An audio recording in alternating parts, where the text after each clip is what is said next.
Hi, book club members. I'm Jen. I'm Keri. And this is Warhammer 40k Book Club, where we read from a crag. This is episode number 33, and our book this week is Manflayer by Josh Reynolds. The book is the third and final installment in the Fabius Bile series, in which it bridges the final events between his times in the 30th millennium and into the modern era. We posted several questions on our website, WH40k. Book Club. Okay, so this is like the week after we get back from vacation, so expect stutters like this. It's just part of the fun. We encourage participation in our discussions always, so whatever platform you're listening to us on, talk to us. We love you, especially you, Skywatcher Adept. Spoiler warning, though. If you haven't yet read Manflayer, go ahead and check out the book and the questions, and then come back to this post, as we're going to be breaking this book down from start to finish in great detail. So let's start with our most loaded question. Did you like the book? Yeah, it's really all I got. Like, there's some moments I liked, but on the whole, Ditto. You know what? There are some moments in this book that really shone and really reminded me of what a good wordsmith and what a good writer Josh Reynolds is overall. Mm-hmm. Without those, I wouldn't have been met on this book. I would have very much not liked it. I don't typically put a whole lot of stock in internet rumblings, but I've heard from a couple of places, granted like Tumblr and Reddit, that the book went through editing hell. And when you read it, it passes the sniff test. There's a lot of weird back and forth, and it feels as though it's either two books cobbled together or a book is missing. Well, I think I texted you. I was like, does this feel like you're being yo-yoed through a timeline? He's like, yes. Because there's constantly, we'd jump to a plot and be like, well, hold on a second. Was this before Cormorant? Was this during Cormorant? Was this since Cormorant? Because I just need some context here of when this is. And then they would even mention these battles that were obviously way before Cormorant and way before these books. I'm like, I have no idea what you guys are even talking about. We're going to talk a lot more about Gamora in a bit, but oh, yes. Like, I think the thing that frustrated me the most, and again, we'll deep dive into this in a second here, because I really do want to highlight the stuff that we really loved, but there were times where they were like, oh yeah, remember when this happened in Gamora? And I was like, nope, never been. Like, there was just a lot of weirdness with that. And yeah, the number of conversations that boiled down to, when this happened, when he was in Gamora. Or... do you remember when we had this random battle that has not been in one of these books or even Black Legion? Yeah. Right. Totally. Mm-hmm. Yeah, totally. I totally remember that. It was a good time. You know what it felt like, honestly? In some ways, have you ever been hanging out with like one of your friends and then one of their friends who's not your friend is there and they start talking about that one time and you're just sitting there awkwardly like, Yeah, I wasn't there. I wasn't there. Totally for that. remember that. Yeah. Right? Like it reminded me of that, where these people, like, there was a conversation going on and all I could think of was, am I supposed to know about this? Because I don't. I actually, when we got back, so we started reading this book on vacation. When I got back, I actually pulled up the first two editions, or the first two entries into the series to like flip through and be like, is it in there? It was not in there. So let's highlight the stuff that we really liked, because again, there was a lot of stuff that we liked in this book. I marked so many things. What's one of the first things that stuck out to you?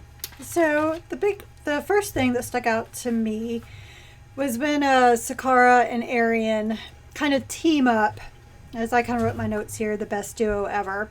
But they go to retrieve Savona, and she's with the rest of the third, and they're doing what the third does, and they get kind of heckled by a couple of them who are just like, you guys need to do this, and they're like, no, not really, we're Savona. Like, nah, come on, lighten up. And Varric like throws Sakara his gun. He's like, see, look, have some fun. And Sakara shoots at him on the floor. making Varric yelp. And he's like, yeah, that was fun. Where's Savona? Just right into it. Loved it. And then just like immediately after, they all start growling and just like, we don't need to take this from two of the minor weak legions. And Sakara looks over at Arian's like, are they insulting us? I think they are. It just kind of reminds me, like, are you mocking me? Are you mocking me? I just loved that. I loved Arian and Sakara playing off each other. So actually, on that note, big surprises in this book to me. The first book, I really did not like Savona. The second book, she grew on me, and by the end of this book, she was one of my favorite characters. And guys, you know what? By the end of the book, I loved Sakara too. Well, let me rephrase that. Before the epilogue, I really liked Sakara. All of a sudden, I was like as soon as he revealed that he had disarmed the bomb in the back of his head, I was like, oh shit. Hot damn it, now I gotta like this guy. Curse you, Josh. Even if you don't like him, you have to admit sometimes he's really funny, especially with his demon flasks. I like when he just kind of taps them to be quiet. Right. Kind of reminds me of Arian, tapping the skulls. Like, shh.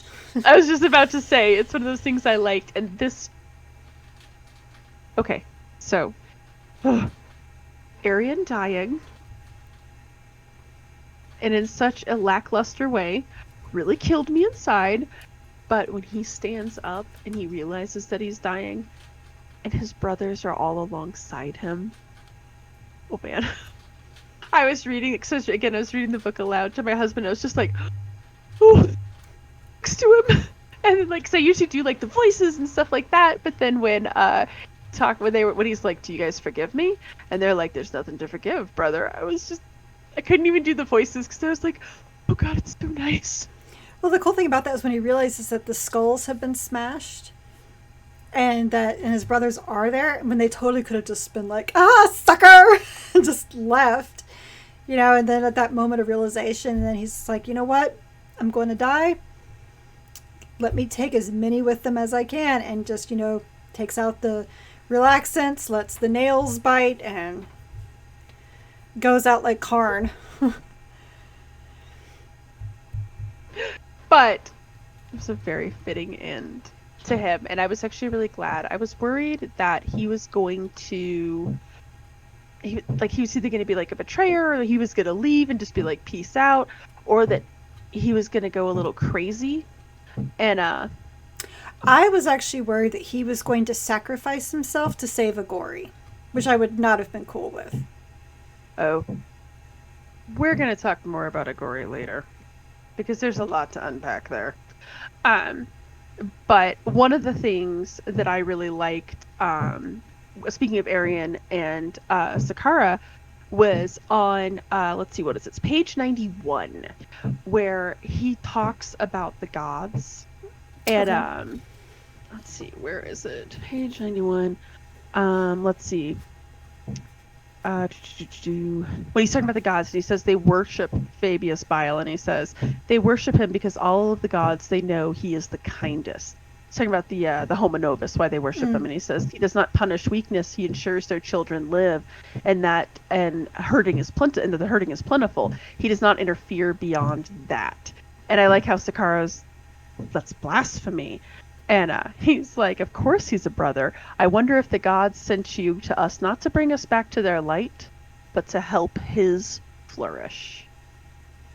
And I found that delightful, this idea that maybe Sakara, being a word bearer, is on this pilgrimage to elevate Fabius Bile as this Pater Mutatus figure. Well, he was. It was a very interesting passage to me. I really liked that one. Although I did kind of like it near the end, though, when he's like, is he dead? And they're like, well, yes, he is dead. He's imagining he just wants to crush this skull over and over again. Right. And the other one that I had on here was on page 117. This is one of the things that continually stood out to me about Fabius Bile, and for some reason, page 117 really just struck the chord with me. It's where Fabius Bile is talking about... Guys, he's just Bill. I just can't any other way. He talks about how he doesn't want to live forever. No, he doesn't want immortality. That sounds terrible. He just wants to keep cloning himself and waking up in his clone bodies into perpetuity until his work is done. Sounds like living forever to me. It's just me. What do I know?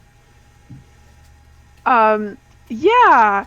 I think that's the other reason that I liked Savona so much this book is like of all these characters, well, Arian and Sakara as well, she was the most self-aware because Bill could definitely use some self-awareness. Oh, but he got it in spades. Those were like my two other favorite parts. Was when Narvo Quinn I loved Narvo Quinn. dresses him down. He's just like, I did everything. This Legion wouldn't be here because of me, and everything, and everyone is so. He even says unfairly blames me for things, and Quinn's like, get over yourself. We're in this because of you. Like, no, like you weren't at Lair. You didn't, pick up the sword at Lair because I had to call it Fulgrim's little souvenir. I loved that line. His little souvenir. There were actually a couple really great lines in this book where I was like, oh, brilliant. So it's like, you need to look at yourself. You're not this genius that you think you are. And at the same token, I loved it when Fulgrim also dressed him down. And of course, Fulgrim's all being very demonic about it. He's like, oh, this is so cute. It's so easy to blame me because it's so easy for you to forget your part in all of this. How many other people you were cutting up, before I got here. It's just kind of going back and forth with that. Of course, and then the line that you told me, and I was like, yeah, that was probably one of my favorite lines too.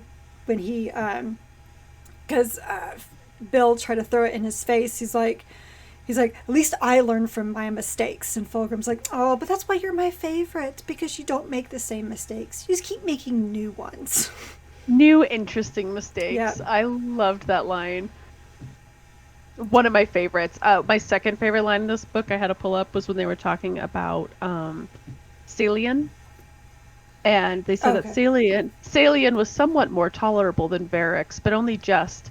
He was a backstabber and an impassioned painter of mediocre hunting scenes.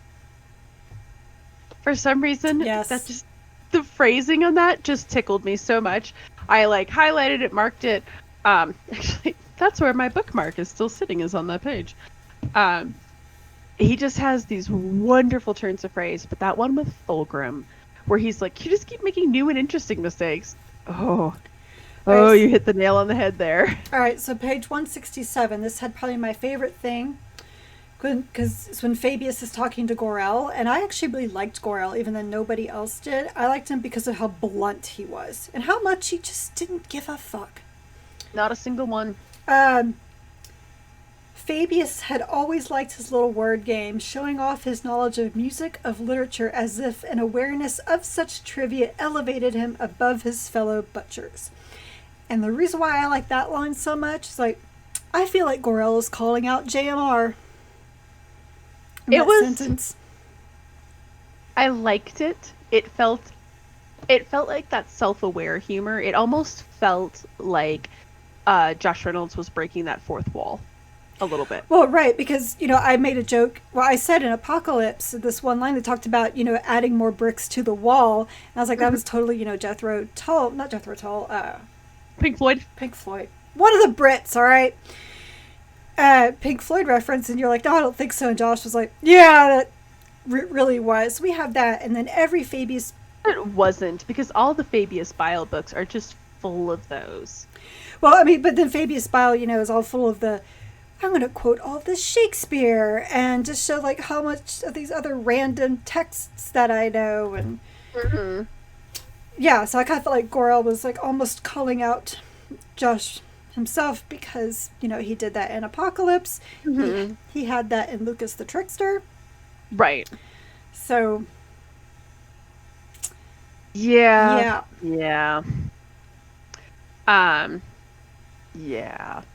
So that was actually one of those things that, especially the one that drove me crazy throughout all of the Fabulous Bill books was the Yeats quote, "The center cannot hold."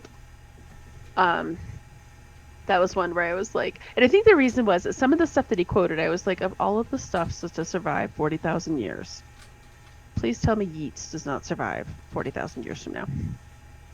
But he's so uplifting. I have strong opinions. Oh, I don't like him at all.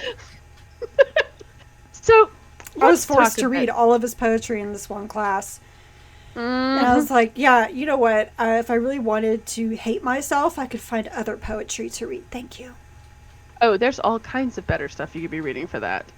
Um, so let's discuss one of our core issues with the book. So the book is told after the events of Kimura, and yet Kimura is the center of this narrative. So what did you make of that structure for storytelling? I don't know. I mean, the more I think about it, looking back, I'm like, if they actually did tell the events of Komora, I don't think that would have been as interesting. Like, I don't mind it being after the fact. I think what I mind is how far after the fact it is. And not only after the fact, but yeah, so how far after it is because there was a whole revolution that happened while he was gone. You know, and so I feel like we had to not only keep up with everything he did in Komora, but then, with Igori leaving and other of the apothecaries leaving and ransacking his planet, which I thought was just brilliant of them. All those things. It just, I don't mind starting a book in media res in the middle of things, but this was like almost at 3/4 in the middle of, to completion of things. It just felt like so it's For just too me, much. yeah, I would agree. And I don't know that I particularly care about what happened in Kimura because it's Kimura and it's the Dark Elves, and I can probably pretty much tell you what happened. A bunch of cloak and dagger, sneaky, backstabbing political shit. Because that's how the Eldar do. But Drukari. th- that's how the Dark Space Elves do. Um, wait, shoot, I can't think of the D&D guys right now off the top of my head. The Drow, the Space Drow do. Anyways, so yes, the Drukari, that's how they do. Um, but to your point, it sounds like when he got back from Komora, shit really hit the fan in the consortium, and he's got all of these people, as he said, like rats fleeing a ship. They're grabbing anything they can get their hands on, which apparently was just kind of scrapings anyways, right? That would have been really interesting to have seen. They never really investigate what the catalyst was for Agori. They kind of hint at it. No, I'm guessing it was that she wanted more freedom. Maybe it was something over Fulgrim. I I don't kept know. expecting for the big reveal. So at the end of the book, when you don't get that reveal, that was when I was like, okay, we are missing a story here. Well, And and even Bill was saying, he's like, I don't even know why she left. It's like, okay, um, kind of like if we started this book as that revolution was happening, that would have been fantastic. Because then, halfway through it, that's when Bill comes back and is like, what the hell? I leave you guys for 5 minutes or 500 years or whatever. right. And this is what happens? To me, it would almost have been as if you started the Horus Heresy at Istvan 5. Oh, that's a good example. Because then you would have been like, Not whoa. even just Fun 3, just 5. No, not even Istvan 3. You started Istvan 5, and people would be like, wait, how did we get here? There was just so much, and they really referenced a lot of Bill kind of withdrawing to himself for like 5 years, and that's when everybody starts fleeing the ship. That would have been really nice to see. Um, and ultimately, a lot of the people so all of the big named people were still there. Savona's still there, Sakara's still there, Korag, Arian, um, Belephus, because he goes along with Savona, Skalagram. All the people we know and care about are still there. So why? Like, they made this big deal about all these people leaving, and it was like, well, if they're not named, if they're just red shirts, who cares? Yeah. Actually, I think they'd be pink shirts. Pink or Oh, purple? definitely. Like salmon, Hmm. southwestern colors. I feel Winterberry. like mauve. There we go. Pepto-Bismol. Um, Blush and bashful. it is their signature colors. The ship is all blush and bashful. Anyways, Steel Magnolias references in 40k. Um, so I found it a little weird, and I think I would have preferred it had it taken place right as he got back from Kimura. I don't need to know everything that happened in Kimura, but I do feel No, like I was missing a big part of the narrative in the post-Kimura years. I mean, I don't need to know how he, like, tricked the homunculi to let him in their good graces and then screwed them over and left, because seriously, I could have told you that was going to happen. I know, right? Home I'm Alone shocked. face. Shocked. Not that shocked. Just not that shocked. No, I mean, because we talked about, like, oh, he, just stole their stuff and left, and it's like, go on. Well, and then he has the audacity to say later, he's like, I've never stolen anything from anyone. Like, hold on a minute. Again, hold on a second. Easily the least self-aware person ever. I believe, like, this all started because of something that happened in Canticle City. You stole something. Okay, that's like ancient history, Keri. God, let it go. It just goes back to how he's like, I never stole anything. I've never done anything wrong. Like, except, like, everything? Everything. Like, even Magnus is going, dude. Right. Seriously. So, let's talk a little bit more about Agori, because there's a lot going on with the Homo Novus. Yeah. So, Homo Novus is intended to replace humanity, right? That was the whole big thing about them. First off, what kind of future does Homo Novus have? I'm hoping none. Well, so he talks about how he has these Homo Novus people who are implanted within imperial planetary government, and they've kind of taken over. So those Homo Novus, it sounds like, are more like your Alpha Legion people, where they're very sneaky, cloak and dagger. They're socially acceptable and presentable, but then they're not the gland hounds. They're not living in packs and hunting. And I don't know what kind of future the gland hounds have, since they're constantly trying to challenge each other for authority. They're constantly fighting. They're orcs in human skin. That's exactly what they are. Holy cow. I don't know what they're supposed to, like, what kind of a future do they have? And he was so concerned about them getting off that planet. And I'm like, these things are creatures of the warp. They are people who were created just to fight and backstab. My husband actually had a really funny quip that since this takes place in M37, he's like, dude, for all we know, they become the Catachan. And it was like, that would actually be really funny. But I don't know what kind of future they have. And as for the people who are in the planetary government? Well, I mean, really only got to see that one, and then that one planet. But he mentions there are others. Right. I just, all it's going to take is there happens to be one Inquisitor Malleus or a Grey Knight gets on the planet and be like, whoa, whoa, whoa, whoa, whoa. Do you smell that? I smell warp fuckery. Right. Well, I just imagine, especially given the ending, I just imagine all of these poor sleeper agents just sitting out on planets going, Pater Mutatus will come for us any day now. Any day now. They're waiting for him to enact Order 66. Exactly. Like, they're going to end up waiting for a call that's never going to come. Now, granted, it's been 3,000 years, so is this going to be like a Belisarius Call the Great Work thing with the Emperor's Scythes, where, like, we've always been mutants from Fabius Bile?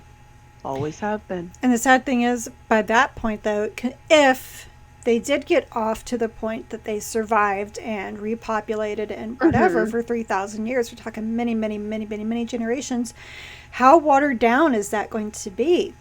Especially if we're not talking about the gland hounds, but the actual, Homo Novus.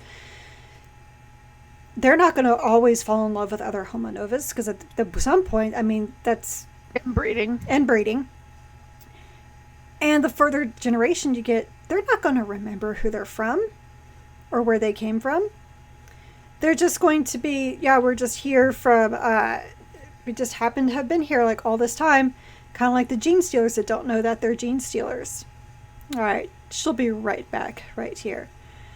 So I'm not going to restart because I'm tired of doing the Monty Python music. And see, I told you she'd be right back. So anyway. If anybody knows of a good gas station I could rob to buy a new computer, please tell me. To be fair, you have not been pixelated this whole time, so. And now well, that's a start. Now I've just jinxed it. Anyway. Anyways, yes. You're right. I mean, they can't inbreed with one another into perpetuity. So eventually it's going to have to be a homo novus and other people. And I think it's going to end up being, again, like the gene stealers for the Emperor's Scythes, where we are so inbred or ingrained into your society and we are so omnipresent throughout it that you're just part of us and you don't even know it. Right.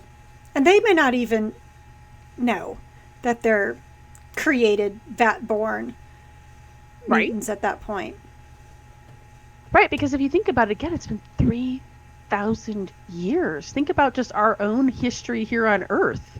Like, some family knowledge and lore doesn't make it out of the 1900s. Right. Like, I dare you to give me very intimate details about, like, your great-great-grandparents' lives. Can't do it. I could go to my great, but that's about it. I couldn't go. Right, and even that's just the stuff. Even that's just the stuff that's been passed down along. So you have to wonder, like, at what point does Pater Mutatus just become the Emperor? Well, I mean, so I don't know the exact years, but you know, there are no true Egyptians anymore. And I don't mean people who are living in Egypt. I mean the true actual Egyptian blood from, you know, thousands of years ago. So, I mean, and that's, I have no idea what year that actually disappeared, but I don't think it's 3,000 years.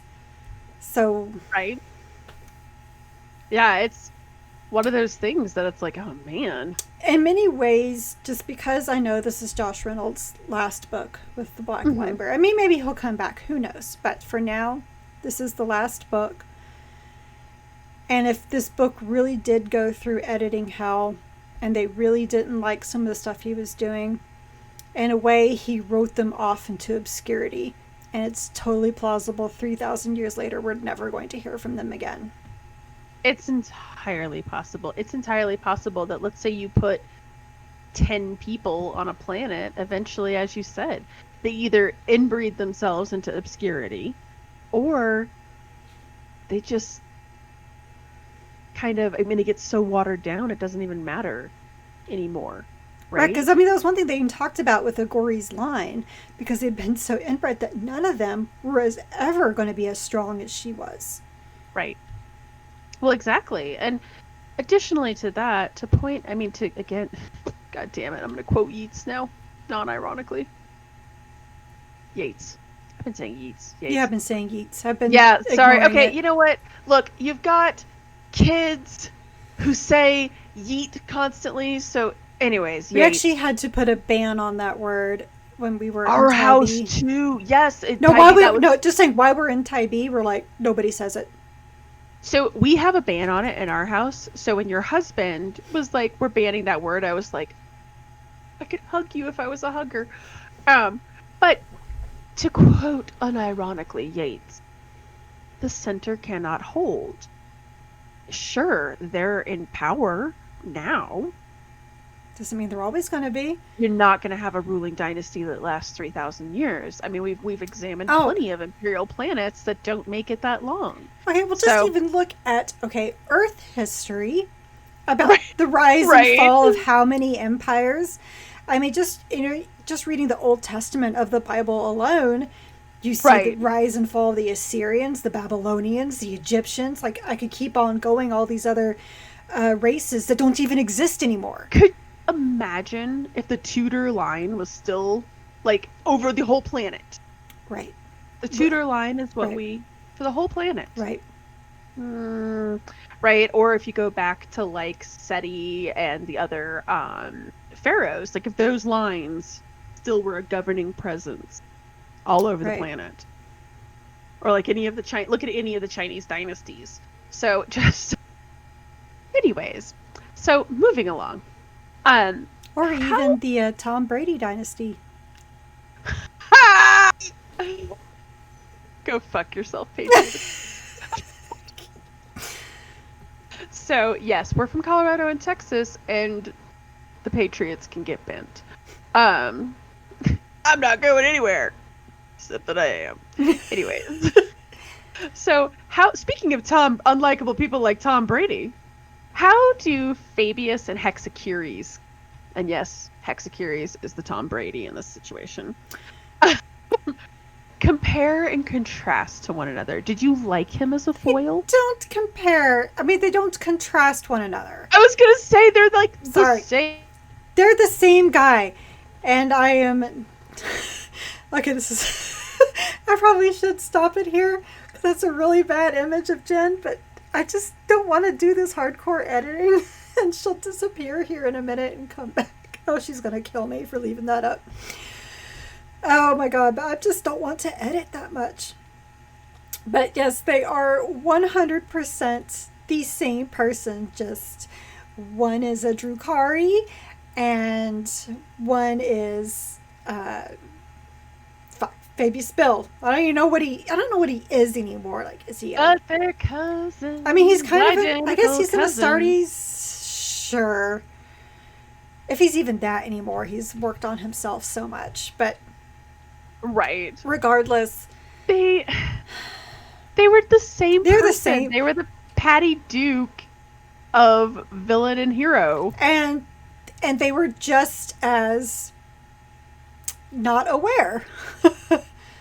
arrogant, and yeah, just both wanting godhood. And oddly enough, here's the one thing I will say: at least Fabius is smart enough to not trust the Harlequins, which I can't even discuss the Harlequins. I don't even know what they were doing here. Oh my god. But the fact that Hexacuries not only trusted the Harlequins, he thought he could one-up them, which I'm like, good luck. And again, bored Eldar. I can't with the Harlequins. Like, I have so many comments that are just like wanting to come out. So, but just the fact, the one thing I didn't like was how the Harlequins kept referring to his real identity. I didn't care. It didn't end up being plot relevant. It didn't mean anything to me. No, it didn't. I mean, this is not like them saying what the Emperor's real name is, because that would actually mean something. That's not Neoth. But what his real name is? Oh my god, they know who you were before you were a homunculus. Who cares? Is that his first name was the same. They just revealed his last name. Right. Like, if all of a sudden, and always this podcast, we call you Keri, and then all of a sudden I was like, that's true. Keri Honey. Dun, dun, dun! Right? Like, oh, that was a reveal. Not. I guess, now maybe I don't know enough about Drakari society. Maybe that's like a thing that, like, he was like Madonna or Cher. Nobody knows their last name anymore. It's been lost to time. I'm kidding. I know both of them. Right. Oh my god. Obviously, we need to wind up the podcast if it's now like crashing this many times. But no, I mean, so her point being is like, talking about, like if Marilyn Monroe only went by Marilyn, and then someone was just like, Norma Jean. How dare you use that name? I did actually like that Hexacuries. Like, it irritated him at first, but then he was kind of like, which as soon as he was like, meh, I was like, meh. I mean, I don't understand what the big deal was. Was he on the run? You're a Drukari. You are a homunculus Drukari. You are on the run. Yeah, well, and the fact that, by the way, can we just discuss that? Like, oh god damn it, this continues the comparison between him and Fabius Bile, because I was gonna say, you were around before the fall of the Eldar Empire, before Drukari were even a thing, and you're like, some Walmart brand homunculus working in the lower Camorra.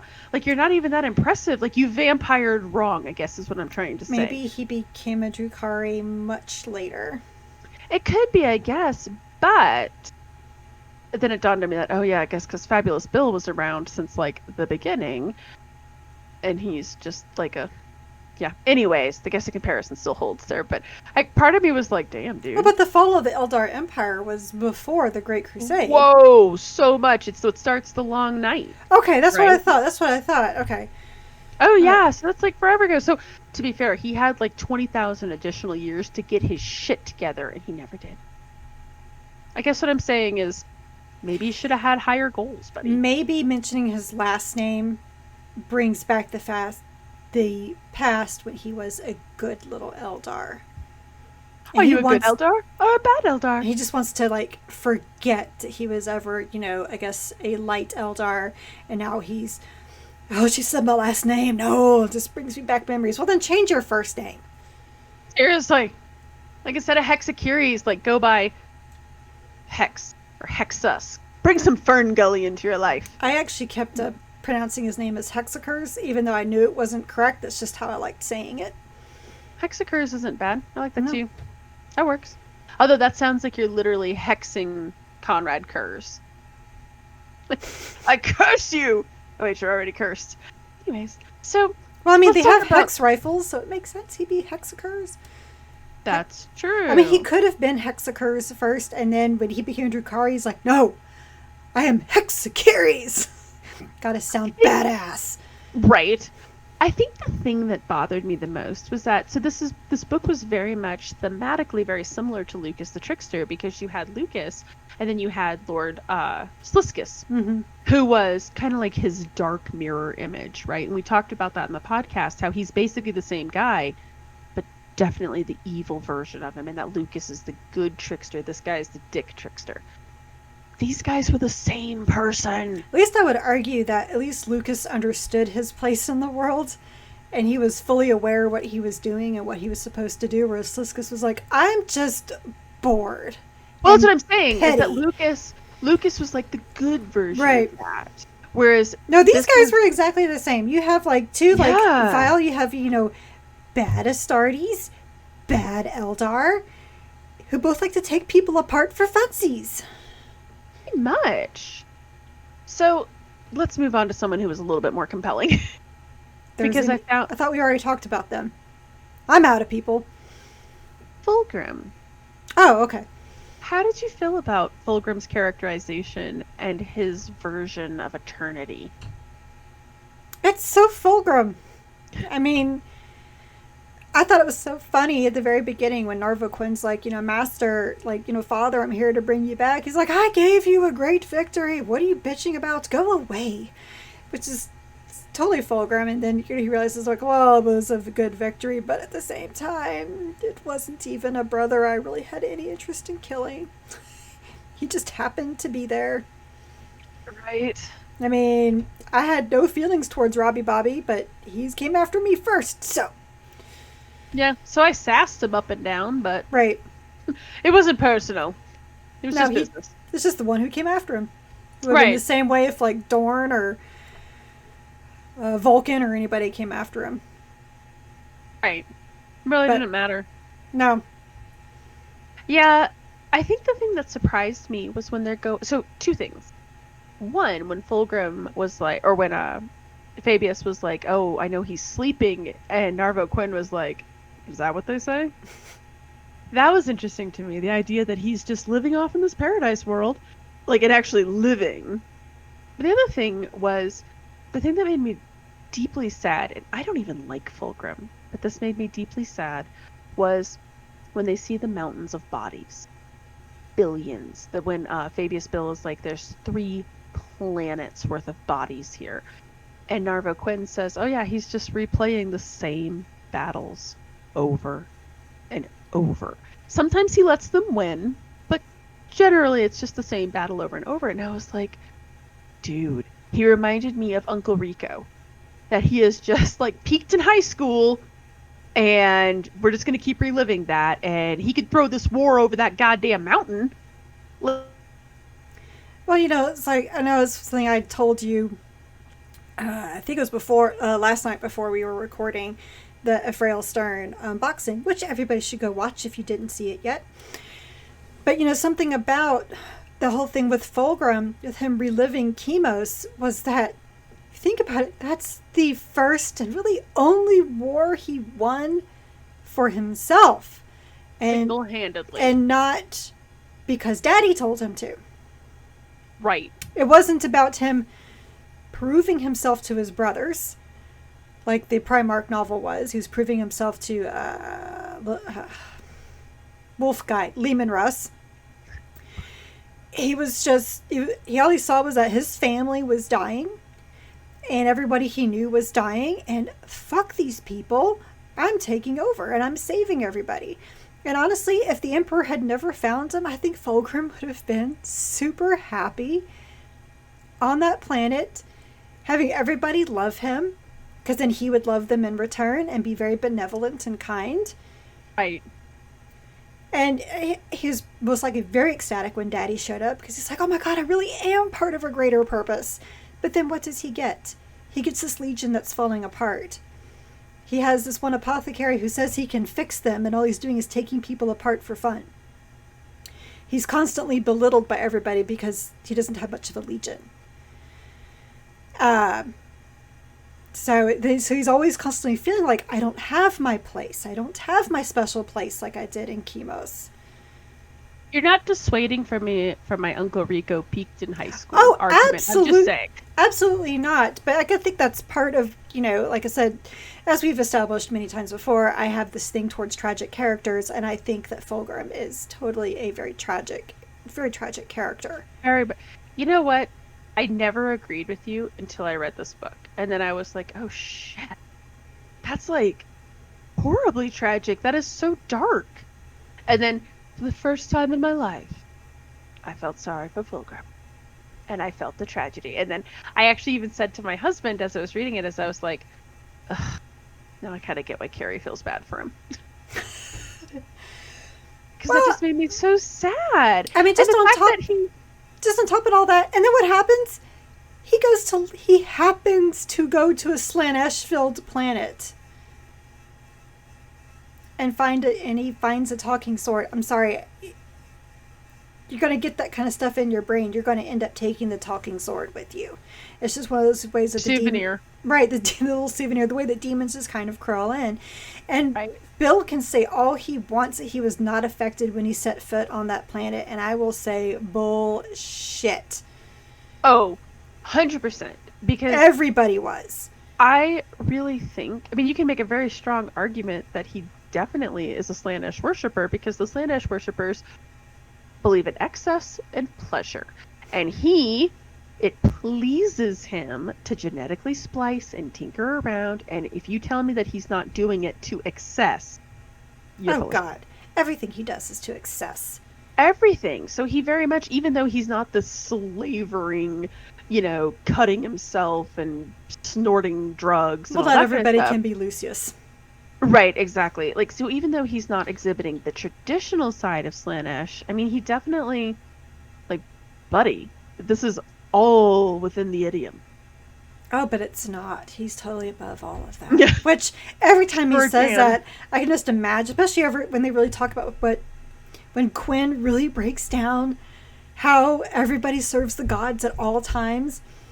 And I'm just imagining at that point, with Bill, every time he's like, I am better than all of this. I don't do that. I don't need the gods. The gods are just like, yes, that's right. Just keep on saying that. We just love it. Just keep on with that pride and excess, and just keep it up.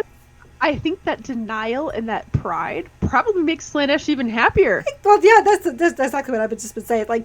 They're feeding off and going, yes, keep saying it. It's just so lovely. Which makes it really extra. But again, I think it goes back to Fulgrim's little quip that, you just keep making new and exciting mistakes. I think the other thing that kind of shocked me was that when Fabulous Bill is like, oh my god, everything's terrible, all these bad things are happening, and Fulgrim's just like, Whew, that sounds like a you problem. What I need is Right? monsters. And of course, that whole thing, when he said what he needs, he's like, I need what you do best, making monsters. And Bill's like clutches his pearls. He's like, excuse you. I I do do not not make make monsters. monsters. Like, don't you? My Don't husband and I you?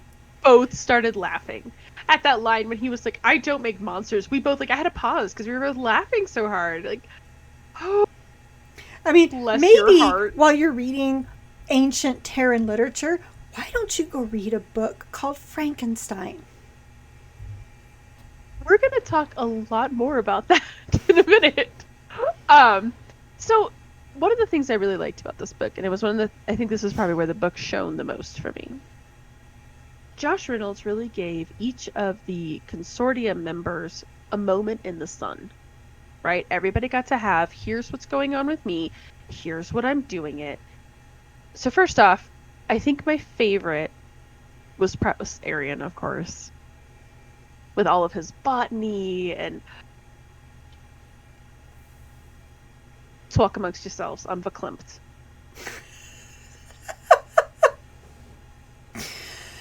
Well, I did find something funny, like when he's, asking everybody. Fabius is asking how everybody's doing when he's really just like, yeah, I really don't care. I need to send you, we need to talk about what we're doing. So he's talking to Marag, who we learn is a fallen, who has somehow fled Caliban. So that could have been, it must have been before the destruction, because there was no leaving it during. Right. Well, actually, I would say that he either left it before or during, and he was just like, No, peace out. I what I want mean, nothing to do with this. what I mean by during is during the explosion. Because if you were there during an explosion, you either died or you were sent 10,000 years into the future. Very specific. Correct. So, Very specific. but when he was asking, Marag's like, well, how is your study going in regrowing capillaries? It's like, oh, it's great, but I can't get them to stop. like, apothecary problems. Awesome. Right. Seriously. Were you surprised by those who survived? Like, when you look at the consortium, would you have pegged that all of the people who survived, that those were going to be the ones who were left standing? You've got Fulgrim. Okay, I think we all knew that Korag was going to survive. There's a line in there where they talked about how, like, somebody liked Korag, but then again, everybody likes Korag. Yeah, that was Gorel. Because he's just this, like, super congenial guy, and I did love in the beginning when Pazu's like comes charging towards the Glandhounds and they're all scrabbling to get away, and it's just like, what? I just want pets. I just want love. Let me love you with my literal flesh-eating toxicity. Right. So I think we all knew Korag was gonna live because he's hilarious and everybody likes him and he's just a cool dude.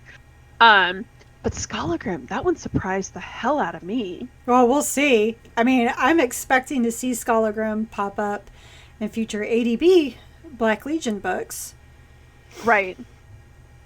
But that one, I mean, we already know that Abaddon does not like this guy.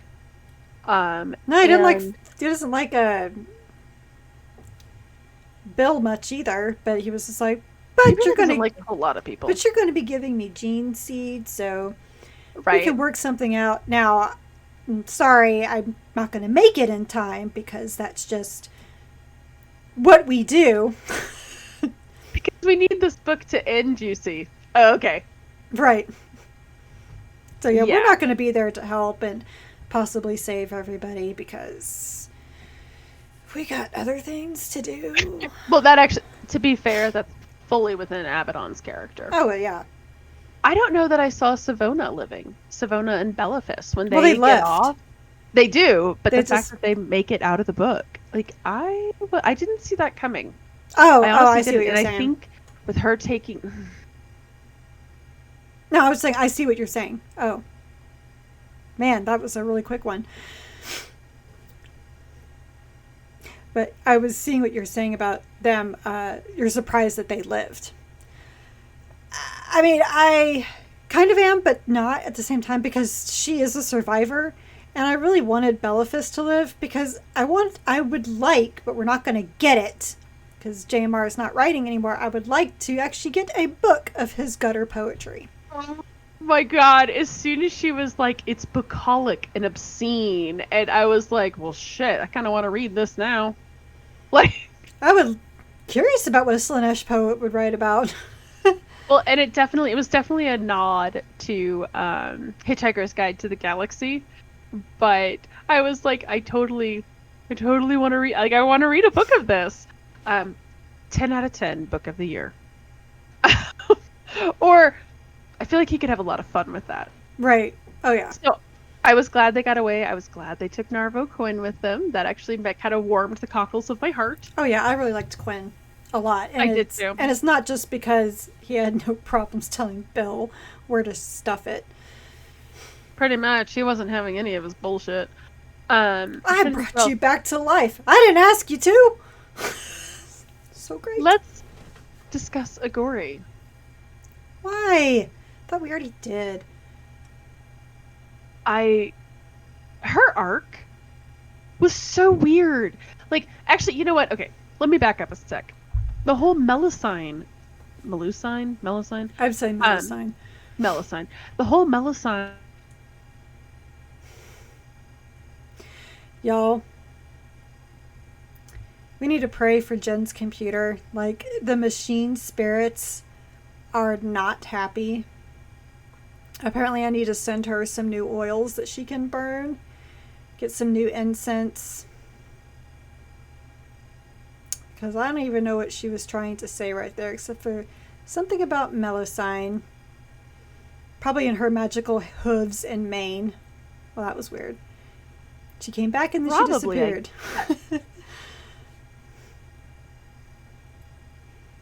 When I do get rid of this computer, I might, like, months from now, I might go full office space on it. Which is sad because I built it 7 years ago and that's pretty impressive. But on the other hand, I'm like, I now hate every part of it. Anyways. So, could somebody please explain to me why those two merged and why it was important and why... have no idea. You know what? Let her die. What was the point of that? I went back and reread that section, like, aloud, because I was like, I think I missed something. And my husband was like, yeah, I think I did too. I think you skipped something. So I was like, okay, let's go back. No. So then riddle me this, Batman. And this is going to be the meanest thing that I say because I was just so confused. What was the point of either of them? For them to just merge to basically be like a spirit guide to him in the future. I mean, so Melusine this whole time really felt like, you know, the Big Bang Theory's Indiana Jones theory. She didn't change anything. She was just there. And they say she's working against the Harlequins, but okay, I guess. I don't think so. I mean, because all I saw her kind of doing was she was just kind of like almost like a cheerleader in the background.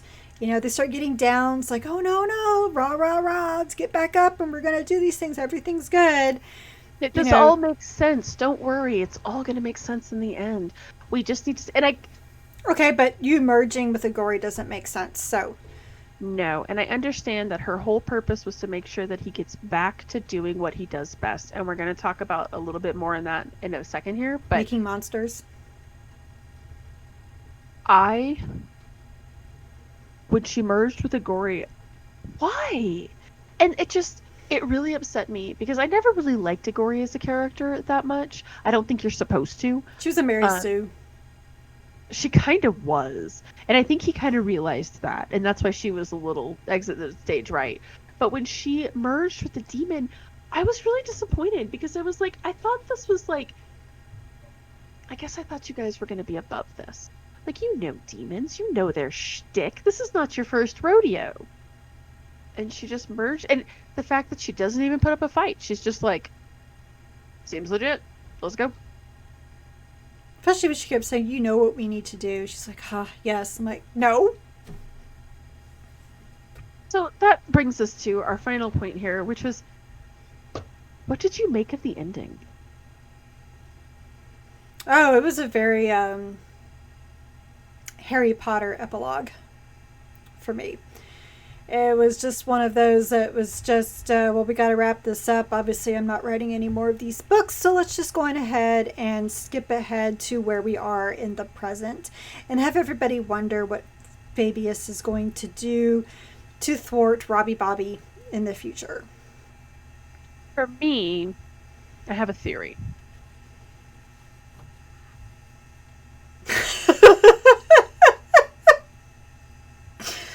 Oh my god, this is just getting comical now. That was perfect. I felt like Loki. Well, we're waiting. We're waiting. My theory is thus. This, to me, felt the most palpable of the editing hell. Because the last book where we really get to see and explore Fabius Bile, at least for me, as a character, was Angel Exterminatus, and he is a fucking monster in that book. He is the evil scientist who's building the cacophony, he's experimenting because he can for funds. He is a monster. And we talked a lot about how these books, Josh Reynolds really tried to make him more of a Dr. Frankenstein, where he has a heart, he's not evil, he has a purpose, and he's just kind of misunderstood. He does bad things. I don't want to say that he wasn't making him a bad guy, but just because he was a bad guy didn't mean he was a bad guy. Okay, Wreck-It Ralph. Well, that's kind of how I felt through the whole book, is that he was trying to make him somewhat sympathetic, and he was very fatherly to his creations, and he had this vision for the future. And I felt like as though this was kind of Games Workshop being like, no, we need him to be the evil, grotesque scientist. We need to have the person that Abaddon absolutely hates but needs. We need to have a person who's building these monstrosities to have this big bad, pretty much. Okay, so I would argue with you about calling him Dr. Frankenstein. I would actually argue that the biggest monster in Frankenstein was Dr. Frankenstein. No, for sure, but some of it was done out of... I'm more of thinking towards the latter half of the book, where it's really... where he has, like, these reasons. Granted, they're not good reasons, right? But he does have kind of a plan, and he's not just evil for the sake of being evil. No, he's not evil, but at the same time, he's a very selfish character. He's not thinking of anybody else besides himself at any point in time. Oh, that's why I compared him. So he's not evil. You are correct. He's not evil, but he is that same monster. Right. Creating monsters when he doesn't think he's creating monsters. Right. And which is exactly what Bill is doing the whole time, but the justifications and the fact that he has this paternal love for his creations and just this, I guess, softer side to him. And he feels like an infinitely... This Bill, and I said this in the first book, this Bill is infinitely more reasonable than Bill we had seen previously. Which I guess, you do have some few thousand years. Oh, absolutely. After he's watching, because it is Angel Exterminatus when Fulgrim ascends. Yes. Yes, okay. So maybe after witnessing that, watching the fall, and he even has said, like, last book, that Abaddon tearing down Canticle City was like a devastating blow, but it really changed his focus and purpose. So I think that might have affected more of it, because, like, in Black Legion, when Abaddon does confront him, Bill is still a monster. Oh, absolutely. But what I'm saying is that to me, Bill never felt like that same Bill. I totally get what you're saying. Although I just realized, but he ends in that place. I feel as though, like, when they talk about how some of his atrocities make Abaddon blush. Right. That to me feels like Canticle City Bill. That feels like Angel Exterminatus Bill. That's the Bill we know and love. Which is actually, you know what I'm thinking has happened here is that I think Josh Reynolds, I think Josh Reynolds wanted Bill to be the reasonable guy that we had in the Primogenitor. But because of what Games Workshop wanted out of him, that was why JMR had Fulgrim, him sacrifice himself to Fulgrim, So he's been cut by this demon knife, which is obviously going to change him. So in a way, he's been in a cocoon, sleeping. Let's let the demon metamorphosis begin. And now we can explain why he's gone back to being this monster. And I think, to me, the reason that was frustrating is that if he's going to start a monster, have a bunch of growth and a bunch of stuff happen, and then end a monster. Did he have growth? Did he?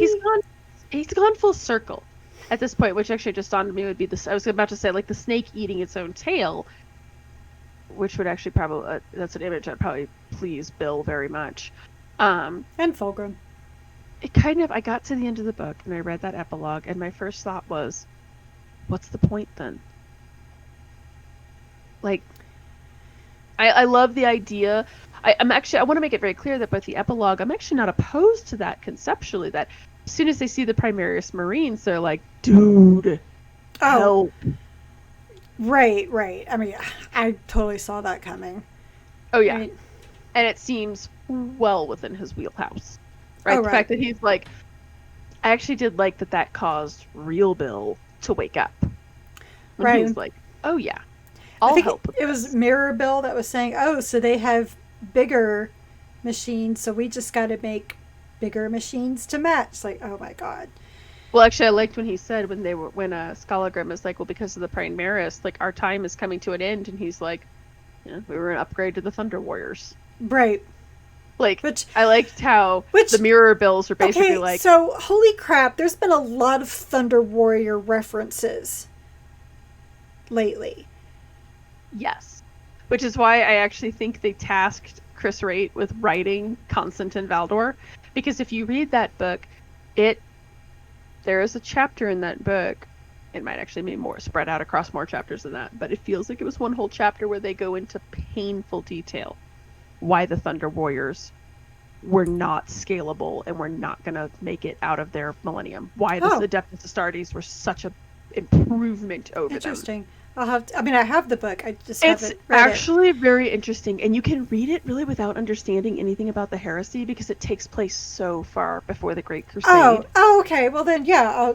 Why I haven't? I assumed other things, but no. So Thunder Warriors, like that was, I can't remember if Thunder Warriors were mentioned in Lords of Silence or if it was of Courage and Iron, Honor and Iron and Honor. Oh God, one of them. Basically, anytime the Primaris show up, because I think it must have been the Ian St. Martin book because it had the Iron Warriors in it because he sees one of the Primaris and he's just like. Thunder Warriors, and they're like, because he looks at the Primaris and laughs and looks back at the regular Marine behind him. It's like Thunder Warriors. Like, what are you talking about? Yeah, you wouldn't remember them. It's like, man, dude, you're dying and you're being you're being very snarky. But that's why the Iron Warriors can be cool. As the Iron Warriors do. Well, and, actually, to that point. It was mentioned, and we just read a short story that we're going to do a whole nother Patreon podcast about. But they mentioned the Thunder Warriors, not by name, but it's pretty much. I was just about to say when it's the death of Uriel Ventress, and there's a scene in which Learchus is talking to him, and that scene when he's like, "You left us," I was like, "Oh man," when they all crumble to dust. But I think it was Pausanias who said, "We're not." It's like something about we can't follow you just the same way as the soldiers of the storm couldn't follow. I was like, oh, okay, I see what's going on here. Yeah. I don't want to spoil the story because the book literally just came out today, and Keri and I both literally went and got the book and read the short story because we had the book in our possession, and by God, we were reading a story called The Death of Uriel Ventress. And it was the last story in the book, but fuck, we're not reading this in order. No, we don't have to. Anyways, yes, that's our shameless plug for Patreon. We'll definitely be doing a review about that story. But yeah, the Thunder Warrior thing, it's they're so hot right now. I liked the. So she likes the idea of Bill. I'm going to predict what she's going to say. So she likes the idea of Bill coming in and wanting to be like, well, we can still make Primaris, and we can do that too. I mean, there was the Thunder Warriors, and then we came about, so surely we can, make Primaris. And I think we all knew that was going to happen, right? That there's going to be the Traitor Marines with Primaris. Wow, this is actually taking a long time for her to reboot. Ah, see, and there she goes. All right. So she'll be right I was back not here. Were you? Huh? So you were like, I'm going to predict what she was going to say, and I was like, oh, okay, because I could. Was that right? Yes, but nothing was frozen on my screen. So like, your video was going, and you were talking, and I was like, oh, okay, I guess I was belaboring my point. Anyways, yes, that's 100% correct. I like the idea of Bill coming forward to craft some monstrous version of the Primaris, or let me rephrase that, some monstrous answer to the Primaris. We know that they're running around on Imperial Nihilus, so they can surely get gene seed that Fabulous Bill can work with. I mean, they said he still had plenty of untainted gene seed. I'm sure he can do something with, and yeah, I see him very easily making this. This is where we're actually going to have Call, maybe. I mean, I don't know. I really don't know, because again, with Josh not there anymore, I could see, because we've seen this with books in the past, like for example, James Swallow's Blood Angels omnibus, Black Library just being like, no. So they're gone, so we're going to take this in a completely new direction. But if they do keep it, I could totally see, and I actually would like to see a Belisarius Call, versus Fabulous Bill, round 1 fight. That could be entertaining. 2 characters I do not care for. Go at it. I don't know, but I have to say overall, because the first and second book were such pleasant surprises to me, this was not a very satisfying end, and I was pretty disappointed in it. And had he not hit me squarely in the feels with Arian, yeah, it kind of reminded me of, I'm just not realizing, the third book of the Hunger Games. That wasn't a satisfying ending either. It felt very much, actually, and to that point, similarly to Hunger Games, parts of it felt very forced. Parts of it felt like somebody was off screen going, wrap it up. And I stand by my initial statement that whether or not you believe internet rumors, that this book went through editing hell, it would explain a lot. It really would. And if it did, because this was nearly a 400-page book. I don't want to see what the original manuscript looked like. War and Peace. I don't think I could read that much Bill. Bill and Peace. Actually, you know what? I have to say, I'm so glad that our next book is A Frail Stern, and then our next book is Indomitus, because I think I'm done with chaos for a little bit, which, coming from me, that's saying something. I think you're more done with the Emperor's Children. Oh, I'm totally done with the Emperor's Children. I could read a book about the Alpha Legion, right now, or even, the Iron Warriors. I'm done with Bill. Done. I don't know. Okay, obviously, one of the series that we really like if the Alpha Legion, if Shrouded Knight suddenly had a sequel come out, Lords of Silence had a sequel come out, yeah, I'll read those. But it would take that kind of a book. It would have to be something where I am already emotionally invested in chaos. The next Black Legion book to come out. Right. Just for another... honestly, I need some good in my life. I think I would need a break from Black Legion just because of, Abaddon being in this. I know he was barely in this book, but he was a big presence, I feel like, in this book, even though he was only in it for a little bit. Yeah. I'd agree with that. Yeah, so I don't know if I can do Black Legion right now, but I don't even know if I can read the next Horus Heresy book. I just don't think I can read the next Horus Heresy book right now, even though I still haven't read my HH book of the month. I don't know, I just need to take a break from some of this. Yeah, I'm excited to read. I just want to get some goodness in my life, so I'm really excited about that. I'm excited to read about a saint. I'm excited to read Indomitus. I'm glad we're taking a chaos break. It's not them, it's me. We need some space. No, I just want to see other factions. It's Bill. It's totally Bill. Okay, you know what? If I was breaking up with Bill, it is not me. It is him. This is not a case of me just wanting to see other factions. Yeah, and it'd be nice actually to read a book that doesn't make my youngest child scream in terror. Because all of these books have really upset him. The covers. Yeah. They're pretty grody. Well, I mean, and Bill's just, for a child of Fulgrim, he ain't so pretty. Next book. It's very pretty. Very pretty. So we will be reading, and I apologize in advance. This book, I thought, so we're doing both the comic book that's contained within and the book. Now the comic is going to be up for pre-order, I think, sometime in the next couple of weeks because Amazon had it listed as being like soon. Frelston, the book itself, is not going to be out for a while, so this might be one of those ones where you have to come back and join us if you didn't happen to nab one of the collector's editions. But definitely tune in to hear our thoughts. Maybe we'll break the podcast into the comic and then make a clear bridge over into the book. We'll see. We'll see how the conversation takes us. Right. But do you want to take us out, Keri?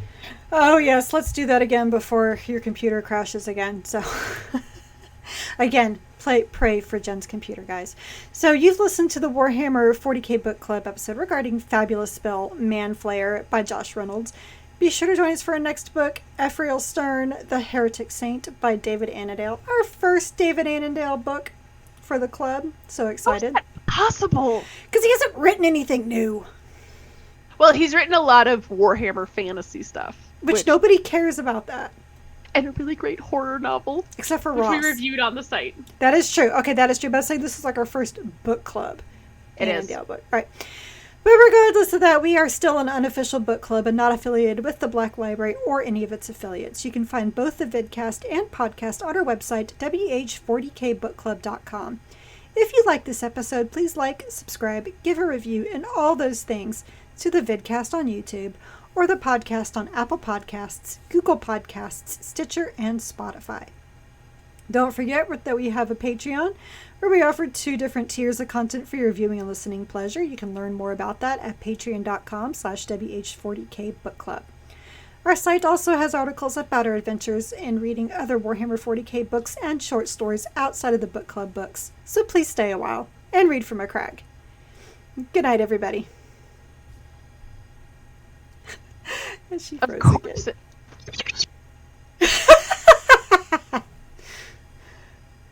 See? You did. But you're back. It's funny. Say goodnight, Gracie. Good night, Gracie.